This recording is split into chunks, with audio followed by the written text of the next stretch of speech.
Hello दोस्तों, मेरा नाम है सिद्धार्थ सिन्हा और ये जो वीडियो आपका wrong form filled in SBI clerk. अब मान लेते हैं कि एसबीआई क्लर्क की फॉर्म आपने गलत भर दी तो अब क्या होगा। ये बहुत बड़ा चीज़ है। तो कुछ क्वेश्चंस के ऊपर मैं आंसर दूंगा। मोस्टली सारे क्वेश्चंस आपके जो मन में है वो सारे सवाल के जवाब दे दूंगा। कहाँ आप फंसेंगे और कहाँ आप नहीं फंसेंगे, दोनों चीज़ों के ऊपर देख लीजिए। सबसे पहला चीज़ होता है फुल नेम।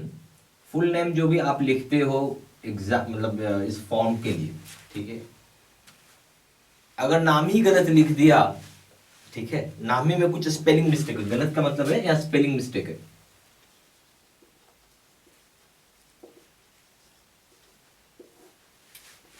ठीक है, नाम में अगर कुछ गलत है, स्पेलिंग मिस्टेक है, ठीक है, तो ये एक इश्यू हो सकता है। क्या हो सकता है? एक इश्यू हो सकता है।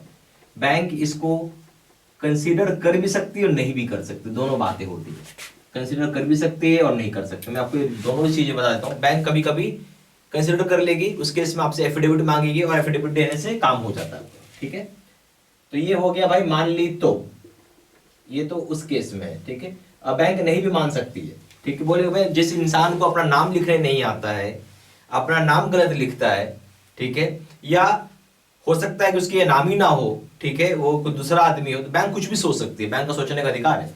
आप सोच सकते हैं कि आप अगर नाम ही गलत लिख रहे हो, कितना बड़ा मिस्टेक कर रहे हैं, आपको अपना ही नाम नहीं मालूम है, या तो आप किसी और से फॉर्म भरवा रहे हो, फॉर्म भरवा रहे हो और नाम गलत लिखवा रहे हो, चाहे हो सकता है आपके जब कोई दूसरा आदमी बैठ रहा हो एग्जाम देने के लिए। बैंक किसी भी कंटेक्स्ट में सोच सकती है। तो प्लीज इस चीज का ध्यान रखना है। इसलिए दो सिचुएशन है, या तो मान भी सकते हैं, बहुत जगह लोग मान लेते हैं, हो सकता है गलती, तो एफिडेविट से काम कर जाएगा, ठीक है। पर अगर अपना नाम ही गलत लिख दिया तो बहुत बड़ा चीज है, नहीं भी कंसिडर हो सकता है, पहला बात। दूसरा आते हैं फादर का नाम और मदर का नाम।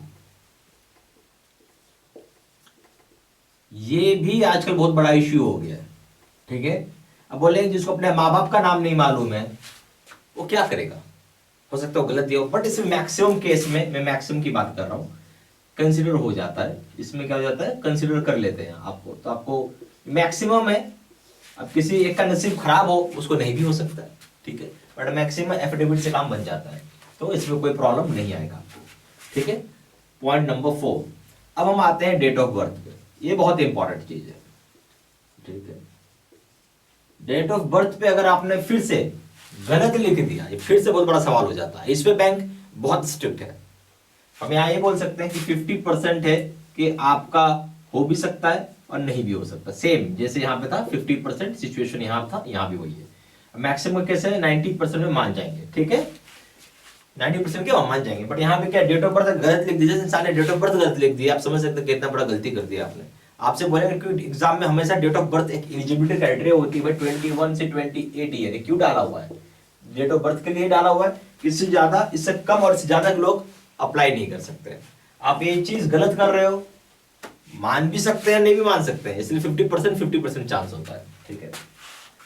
अब आइए थंब इंप्रेशन।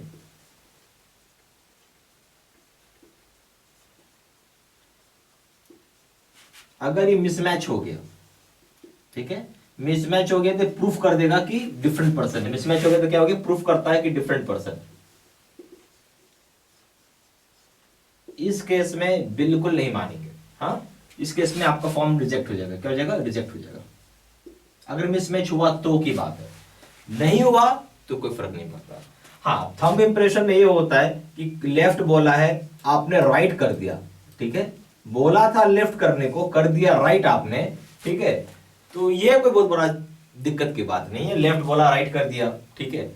पर अगर आप एग्जाम में भी लेफ्ट की जगह, सॉरी, फॉर्म में अगर आपने लेफ्ट किया है, एग्जाम में राइट कर दिया, तो फिर प्रॉब्लम हो जाएगा। एग्जाम में फॉर्म में मान लीजिए लेफ्ट किया तो फिर फॉर्म में होता ही नहीं है, ठीक है। मान लेते हैं कि आपने एग्जाम में राइट किया, ठीक है, एग्जाम में लेफ्ट कर दिया और वहां जाके राइट कर दिया, तो हो सकता है कि आपका फॉर्म रिजेक्ट हो जाए, क्योंकि ये मिसमैच की कैटेगरी में आ जाएगा। आपका दोनों ही उठा है, बट एक होता लेफ्ट राइट कर दिया तो मिसमैच हो गया, रिजेक्ट हो जाएगा, ठीक है, याद रखना ये चीज। हम लोग और चीज में आते हैं। अब हो गया एक मोबाइल नंबर, ये कोई नया चीज नहीं है। मोबाइल नंबर आप अपडेट करो, ये इससे कुछ भी नहीं होता, नो इश्यू, ठीक है। चेंज करो और नया डालो, इससे कोई फर्क नहीं पड़ता है। एड्रेस कुछ फर्क नहीं पड़ता, ठीक है। एड्रेस से भी नो इश्यू है, ठीक है। अब हम लोग आएंगे, ये सारी चीजें हो गई, ठीक है। और क्या होता है, एकेडमिक्स, ठीक है, एकेडमिक्स पर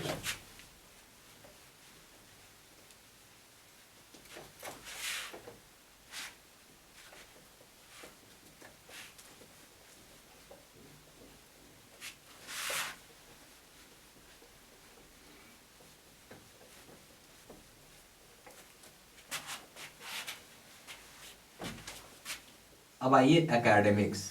तो आपसे सारे एकेडमिक्स डिटेल्स मांगता है, 10th के, 12th के और ग्रेजुएशन के और पोस्ट ग्रेजुएशन के। देखिए डिटेल्स तो ठीक से भरना है, ठीक है। इसमें क्या होता है, परसेंटेज, मार्क्स की जो परसेंटेज है और ईयर ऑफ पासिंग। ईयर मतलब है मंथ भी है, ठीक है। यहां पे क्या हो जाएगा, month plus year of passing, दोनों चीज डालना होता है। इससे कुछ फर्क नहीं पड़ता, ठीक है।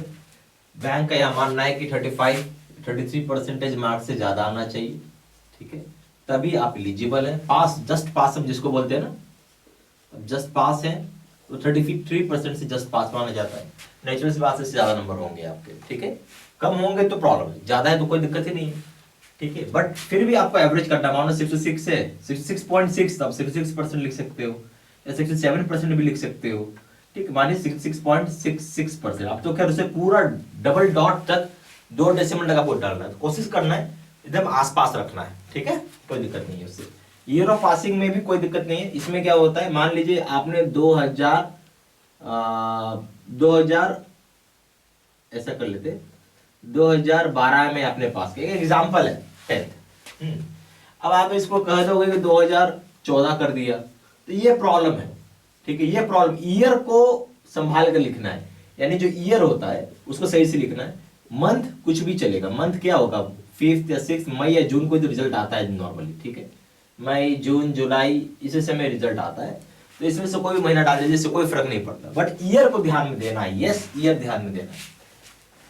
हालांकि इससे रिजेक्शन नहीं होता है, इससे रिजेक्शन नहीं होता है, इससे बट नो रिजेक्शन, ठीक है। इससे आपका एडमिशन में कोई फर्क नहीं पड़ता। अब आते हैं कैटेगरी के।